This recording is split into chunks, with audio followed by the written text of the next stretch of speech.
ઘણા લોકોને આવો અનુભવ થયો હશે, ફેસબુક પર અજાણી છોકરીની ફ્રેન્ડ રિક્વેસ્ટ આવે એટલે તરત જ એક્સેપ્ટ કરી અને ત્યારબાદ તેની સાથે પ્રેમભરી વાતો કરવા લાગે. પણ જોજો, ફેસબુક પર ગલગલિયા મોંઘા પડી જશે. અને આવી જ ઘટના એક નહીં પણ બે વ્યક્તિ સાથે બની હતી.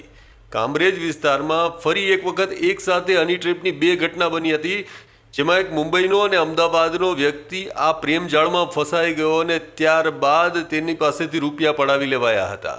આ સમગ્ર પ્રકરણમાં પોલીસે એક યુવતી સહિત 3 શખ્સોને ઝડપી પાડ્યા છે. આ ગેંગની યુવતી પહેલાં તો ફ્રેન્ડ રિક્વેસ્ટ મોકલી અને ત્યારબાદ પ્રેમજાળમાં ફસાવી અજાણી જગ્યાએ બોલાવતા, ત્યારબાદ તેની ગેંગના શખ્સો જે તે વ્યક્તિને માર મારી તેમના નગ્ન ફોટા પડાવી લેતા અને ત્યારબાદ બ્લેકમેલિંગનો ધંધો શરૂ થતો. અને આ પકડાયેલ શખ્સમાંથી એક વ્યક્તિ તો ભૂતકાળમાં અપહરણના કેસમાં પોલીસને હાથે ઝડપાઈ પણ ચૂક્યો છે અને પોલીસે તેમની પાસેથી સોના ચાંદીના દાગીના સહિત રોકડ રકમ પણ કબજે કરી છે.